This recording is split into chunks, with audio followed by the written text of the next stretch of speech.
Aujourd'hui, nous allons voir une très belle explication pourquoi nous avons l'habitude de jouer avec la toupie à Hanouka. Comme nous l'avons dit dans la vidéo précédente, aujourd'hui nous allons parler maintenant du sauvetage miraculeux, de la victoire miraculeuse qu'Akadosh Baruch Hu a donnée aux Juifs.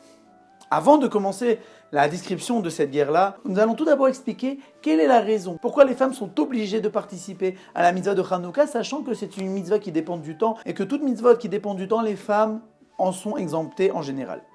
Et là, la halakha nous dit parce qu'ils ont participé au miracle. Quelle était cette participation?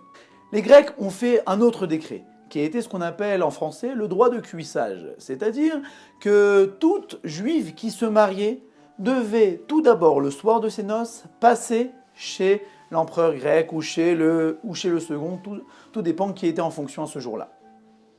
Lorsque je dis passer, ce n'est pas juste passer pour lui dire un Mazal Tov, c'était passer une nuit avec lui, mais le moment où est venu le jour du mariage de la fille de Yochanan Kohen Gadol, Yehudit, la famille des Hashmonaïm, là tout a changé.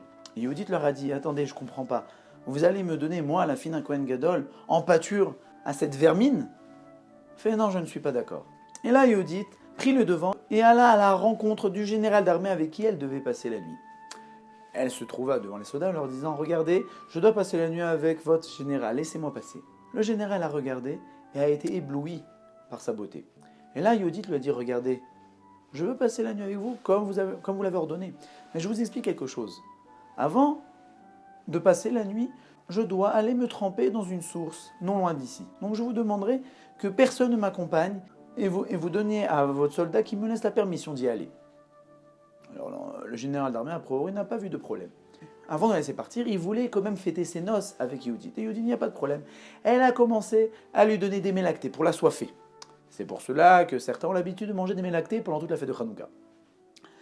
Et après avoir assoiffé, il a commencé à fêter, à boire du vin et à s'enivrer. Si bien qu'il a perdu la tête. Alors là, c'est imagé, mais bientôt nous allons voir que ce n'est pas si imagé que ça. Et s'est endormi. Et là, Yehudit, ni une ni deux, a pris son glaive et à l'habitude des Hashmonaïm a fait une prière à son créateur avant, qu'elle lui donne la force de pouvoir mettre fin à son ennemi. Et là, elle lui a coupé la tête. Elle a pris la tête, elle l'a mis dans un sac. Maintenant, elle avait la permission de pouvoir sortir puisque les soldats ont reçu l'ordre de la laisser sortir. Et là, elle est sortie, soi-disant qu'elle allait se tremper dans une source, et a amené la tête à sa famille, les Hashmonaïm. Les Hashmonaïm, du coup, ont mis la tête devant la porte du camp des Grecs, et ainsi ont attendu l'aube pour pouvoir attaquer. Mais lorsqu'ils ont commencé à attaquer, les soldats grecs ont attendu l'ordre de leur général d'armée. Mais le général d'armée ne se réveillait pas, il ne savait pas où avait-il mis sa tête.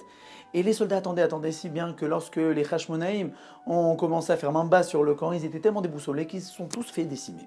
Ça, c'était un épisode de la rébellion des Hashmonaïm. Plusieurs petites rébellions se sont levées. Si bien qu'Antiochus a entendu cela.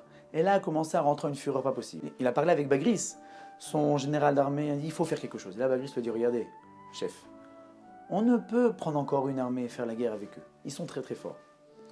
Il faut enrôler toutes les armées du monde pour pouvoir faire la guerre avec eux. Il y a des descriptions dans le livre qu'ils étaient des millions de soldats.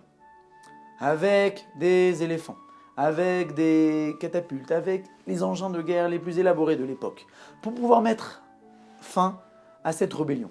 N'oublions pas que cette rébellion est menée par 5 personnes, avec peut-être une poignée de 200 juifs encore. Ces 5 personnes étaient les 5 fils de Matityahu. Matityahu, le Kohen Gadol, avait ses 5 fils de son côté. Il avait Elazar, Yehuda, Jonathan, Yochanan et Shimon. À chacun, il leur a dit son rôle. Yehuda devait être le chef de ses frères pour diriger l'armée et Shimon devait être le chef spirituel. À Elazar, par exemple, il lui a dit « Toi, tu vas t'occuper de tous les soldats qui seront sur les éléphants. » Je précise cela parce que ce sera important pour la suite de l'histoire. Chacun des enfants devait s'occuper, lui, des soldats avec des lances, lui avec des haches, et ainsi de suite, chacun avait son rôle. Et Bagris et Antiochus savaient très bien qu'ils avaient en face d'eux des soldats qui avaient la force du lion, qui avaient la légèreté des aigles et la fougue du guépard. Nous nous retrouvons devant une guerre, des nombreux, devant une poignée. C'était perdu d'avance pour les Maccabim, pour les Hashmonaïm. Mais la seule différence, c'est que eux comptaient sur leur force et eux comptaient sur Dieu. Et ceux qui comptent sur Dieu ont gagné. Nous savons très bien que nous fêtons le miracle de Hanouka parce que Dieu a fait ce miracle-là, qu'une poignée de juifs ont réussi à gagner cette guerre-là qui a priori été perdue d'avance. Maintenant, pour revenir à notre question, pourquoi nous jouons à la toupie? Nous savons que dans la toupie, il y a plusieurs lettres. Des fois, il y en a qui parient, je veux que ça tombe sur le Noun, sur les Gimel. Maintenant, nous savons que statistiquement parlant, c'est pas parce que c'est tombé une fois sur le Noun que ça ne va pas retomber sur le Noun. Et ça peut tomber 10 fois sur le Noun. Pour dire qu'il n'y a aucune logique lorsque nous tournons la toupie.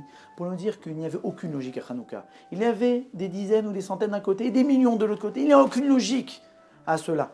C'est pourquoi nous disons dans l'Anissim, nous disons au début que Akadosh Baruch Hu nous a donné Rabbi Miad Meatim, des nombreux en face de peu de personnes. Giburim Biad Khalashim, des forts dans la main des faibles.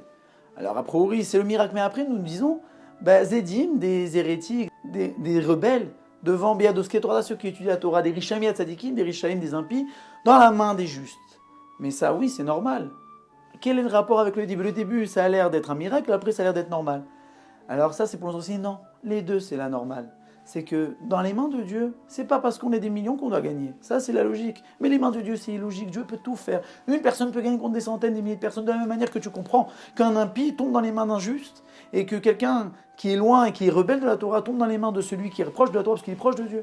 Alors pareil, Rabbi Mian Matim, les nombreux peuvent tomber facilement dans les mains du petit nom. Et c'est ça qui nous rappelle la toupie lorsque nous la tournons, pour nous dire qu'il n'y a pas de logique et que Dieu peut tout sauver du moment où nous montrons notre attachement et que nous faisons la guerre pour Akadosh Baruch Hu, Akadosh Baruch Hu finira la guerre pour nous.